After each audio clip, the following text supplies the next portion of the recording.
Bismillahirrahmanirrahim. Assalamualaikum warahmatullahi wabarakatuh. Alhamdulillah, nahmaduhu wa nasta'inuhu wa nastaghfiruh wa na'udzu billahi min syururi anfusina wa min sayyiati a'malina. May yahdihillahu fala mudhillalah wa may yudlilhu fala hadiyalah. Asyhadu an la ilaha illallah wa asyhadu anna Muhammadar Rasulullah sallallahu alaihi wasallam. Kaum muslimin muslimat rahimakumullah, Al-Qur'an adalah solusi. Ada ungkapan, tatkala Anda merasa bosan, itu bukan karena kurang jalan-jalan, melainkan kurang membaca Al-Quran. Seberapa seringkah berinteraksi kita terhadap Al-Quran, maka itu akan menunjukkan seberapa kualitas hidup kita.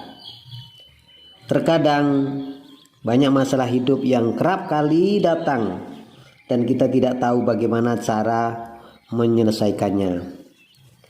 Al-Quran diturunkan oleh Allah Subhanahu wa Ta'ala kepada Nabi Muhammad sallallahu alaihi wasallam adalah sebagai pedoman dan petunjuk umat manusia dalam menjalani hidupnya. Ada banyak kisah yang sudah dikisahkan melalui Al-Quran, seolah Allah ingin memberitahu bahwa manakala kita sedang menghadapi masalah yang sama, maka kita juga bisa menyelesaikan dengan cara yang sama pula. Al-Quran adalah solusi. Apapun problem kita dalam hidup ini, asal kembali kepada Al-Quran, insya Allah akan selesailah masalah kita. Namun kebanyakan di antara kita saat sedang sibuk-sibuknya dengan pekerjaan, saat kerjaan menumpuk, saat banyak masalah di dalam kantor, rumah tangga berantakan dan lain-lain sebagainya, justru kita malah jauh dari Al-Quran. Quran tidak lagi kita jadikan pegangan, Quran tidak lagi kita baca, tak lagi kita pahami isinya, apalagi untuk kita amalkan. Al-Quran adalah solusi.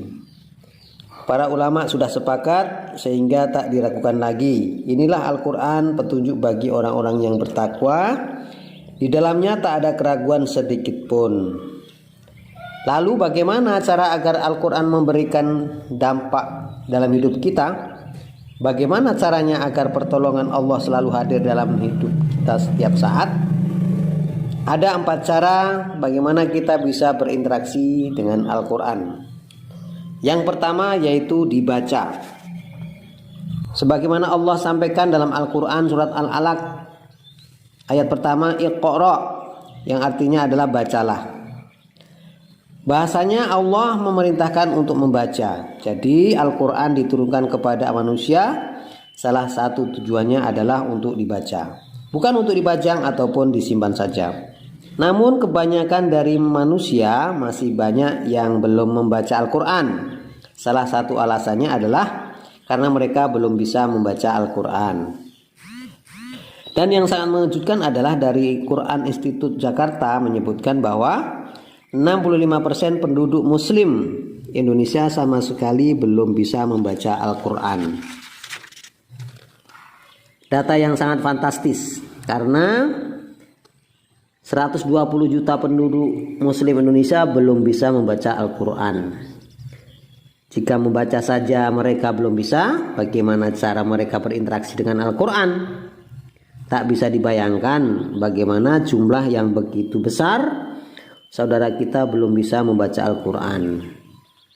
Tentu kewajiban ini menjadi tanggung jawab kita semua yang sudah bisa membaca Al-Quran agar bisa mengajarkannya kepada orang lain. Bayangkan jika seandainya seluruh penduduk muslim Indonesia setiap hari, setiap rumah selalu terdengar bacaan Al-Quran, tentu Indonesia bisa menjadi negara yang gemah ripah loh Cinawi. Amin. Yang lebih menarik, dengan membaca Al-Quran adalah agar koreksi tetap menjadi rahasia. Dengan baca Al-Quran maka hati kita menjadi tenang. Yang kedua yaitu dipahami. Selain membaca, ada hal-hal yang harus kita lakukan, yaitu belajar memahami apa isi kandungan Al-Quran, mulai dari membaca surahnya, membaca terjemahannya, dan membaca tafsirnya.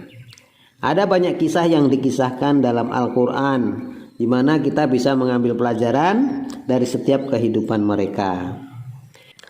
Di saat kita mengalami kesulitan yang serupa dengan kisah di Al-Quran, maka tinggal bagaimana langkah-langkah untuk menyelesaikan sesuai dengan Al-Quran.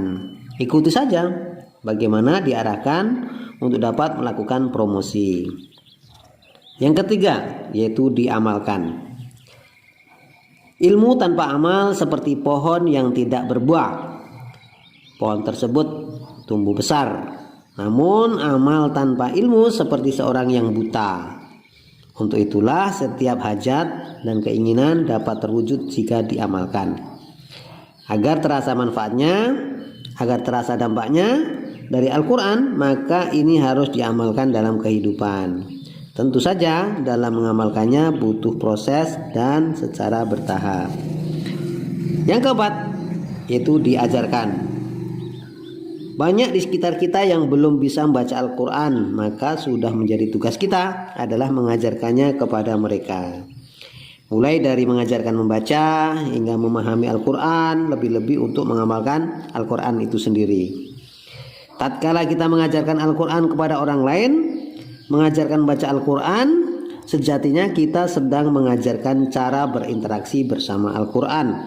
Bahkan tidak sekadar sampai di situ. Sebenarnya dengan mengajar dan membaca Al-Quran, kita sudah memberikan kehidupan yang baru kepada seseorang. Mengajarkan untuk bisa menemukan solusi dari setiap menghadapi beban hidupnya. Semakin banyak seseorang membaca Al-Quran, maka semakin sering berinteraksi dengan Al-Quran, maka semakin dekat Allah Subhanahu wa Ta'ala. Itu intinya, semakin dekat dengan pertolongan Allah. Allahu a'lam bishawab. Dan saya akhiri dengan wabillahi taufik wal hidayah. Wassalamualaikum warahmatullahi wabarakatuh.